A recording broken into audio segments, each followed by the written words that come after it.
Hi, everyone, and welcome back to another episode of Office Hours with Jess. So, today I'm going to talk about why it's important to think about dating and grad school. I know it's kind of a hot topic, especially for those who are currently deciding where to go. This has been coming up in a lot of my conversations with my fellow friends and colleagues who are trying to figure out which program they should go to, but also balance that with where their partner's located, what dating prospects are like. So I figured I'd create a video that sort of talks a little bit about my own personal experience with this and sort of my advice for you all. So I think that a huge piece of deciding, where to go, whether it's like where you're moving for school, your job, etc., you do want to think about how your partner fits into that equation. So for me, when I was deciding where to go for my PhD programs, I met my current partner, who you've all seen in some of my videos, who's now my fiance. So clearly I did something right. But I had just met him the second year of my MPH program, and he was applying to medical school, and I was applying to PhD programs, and I was like, well, we could totally end up like on opposite sides of the country, and I don't know where this relationship is going to go, but we're still applying, so we'll see what happens. And we ended up, when he basically told me, okay, I really want to go to Yale Medical School, I was like, well, I'm trying to go back to California.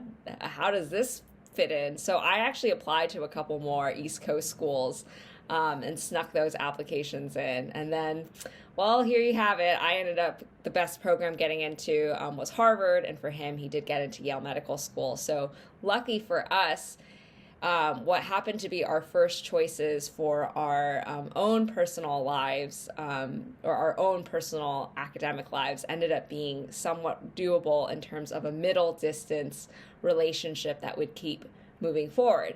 Again, that's not to say that if I ended up at a school in California and he was at Yale, we might not have made that work, but it definitely would have been a lot harder. So as you're thinking about grad school and where you're going, it's important to have these kind of serious conversations with your partner when you're deciding, do you want to do distance? Do you want to stay together?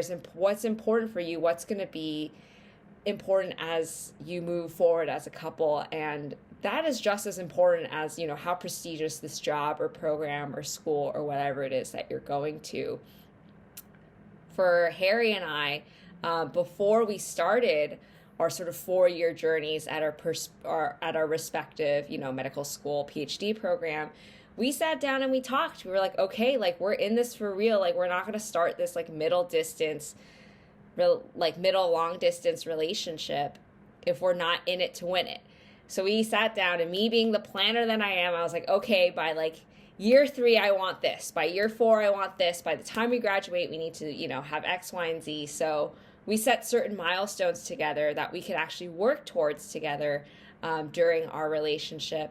And that helped give us some sort of something to work towards and be excited about as we were also navigating, going through our programs, the stress of that, and the stress of being in a somewhat long distance relationship. So super important to just, I know these conversations can sometimes be difficult to have, especially when you just start dating someone. I mean, Harry and I were having these conversations about when we would want to get married when we hadn't even been together for a full year.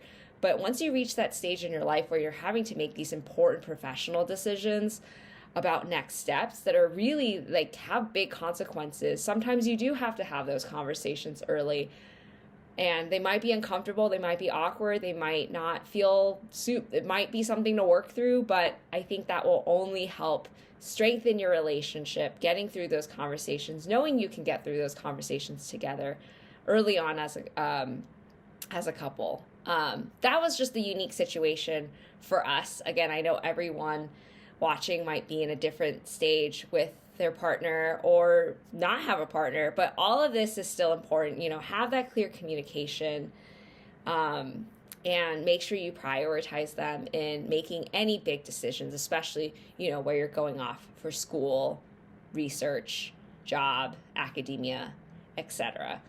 And then if you do happen to be single, the world is your oyster. You can do essentially whatever you want, I would say. You don't have to then consider, where your partner's located as you're deciding where to move to next. So, do your thing. Pick the best program, the best place, the most prestigious, whatever it is that's going to make you the happiest. But, and this has come up, with some of my conversations with some of my friends, but you want to think about, what the prospects for you dating might be in that city that you're about to move to. And that is a whole different whirlwind of advice and stories and whatnot. But just keep in mind that, wherever you do go for school or your next job or whatnot, that you might want to, have some good options waiting for you out there. So keep that in mind as you're deciding, where you're going off to next. So that is my story. I just wanted to share it and let you all know that this is really difficult, and this is something that everyone has to work through and figure out.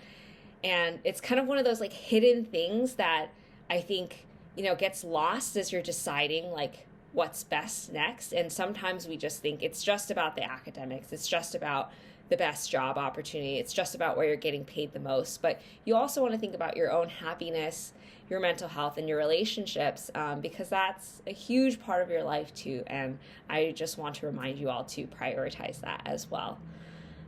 So again, that's what I have for you this time. Don't forget to I'm just kidding, like and subscribe. And I'll see you on another episode of Office Hours with Jess.